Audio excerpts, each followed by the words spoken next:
When we watch a film or a play, we know that the actors probably learned their lines from a script, which essentially tells them what to say and when to say it. A piece of written music operates on exactly the same principle. In a very basic sense, it tells a performer what to play and when to play it.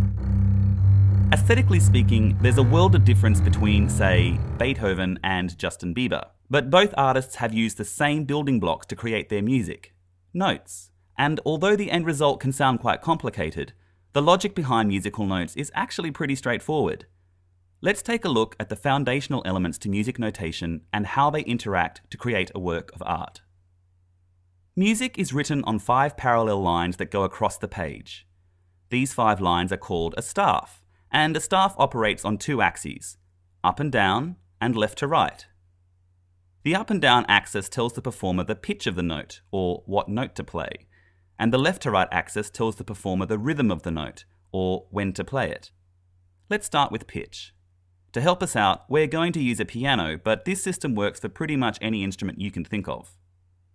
In the Western music tradition, pitches are named after the first 7 letters of the alphabet: A, B, C, D, E, F, and G. After that, the cycle repeats itself: A, B, C, D, E, F, G, A, B, C, D, E, F, G, and so on. But how do these pitches get their names? Well, for example, if you played an F and then played another F higher or lower on the piano, you'd notice that they sound pretty similar compared to, say, a B. Going back to the staff, every line and every space between 2 lines represents a separate pitch. If we put a note in one of these lines or in one of these spaces, we're telling a performer to play that pitch. The higher up on the staff a note is placed, the higher the pitch. But there are obviously many more pitches than the 9 that these lines and spaces give us. A grand piano, for example, can play 88 separate notes. So how do we condense 88 notes onto a single staff? We use something called a clef. A clef is a weird-looking figure placed at the very beginning of the staff, and it acts like a reference point telling you that a particular line or space corresponds to a specific note on your instrument. If we want to play notes that aren't on the staff, we kind of cheat and draw extra little lines called ledger lines and place the notes on them. If we have to draw so many ledger lines that it gets confusing, then we need to change to a different clef. As for telling a performer when to play the notes, 2 main elements control this: the beat and the rhythm. The beat of a piece of music is, by itself, kind of boring. It sounds like this. Notice that it doesn't change, it just plods along quite happily.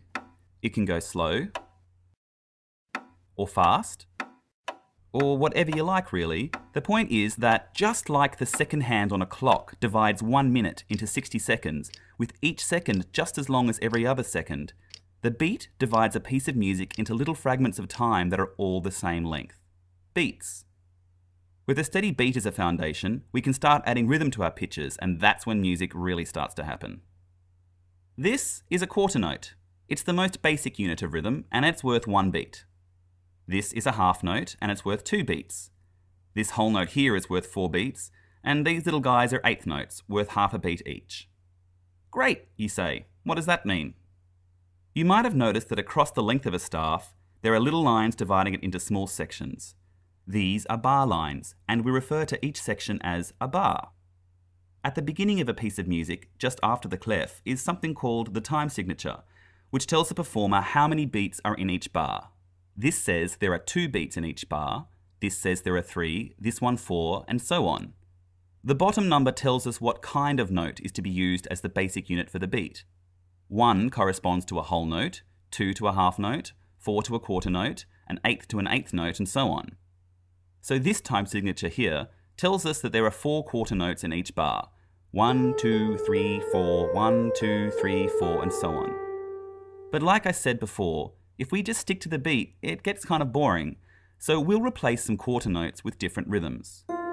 Notice that even though the number of notes in each bar has changed, the total number of beats in each bar hasn't. So, what does our musical creation sound like? Sounds okay, but maybe a bit thin, right? Let's add another instrument with its own pitch and rhythm. Now it's sounding like music. Sure, it takes some practice to get used to reading it quickly and playing what we see on our instrument, But with a bit of time and patience, you could be the next Beethoven. Or Justin Bieber.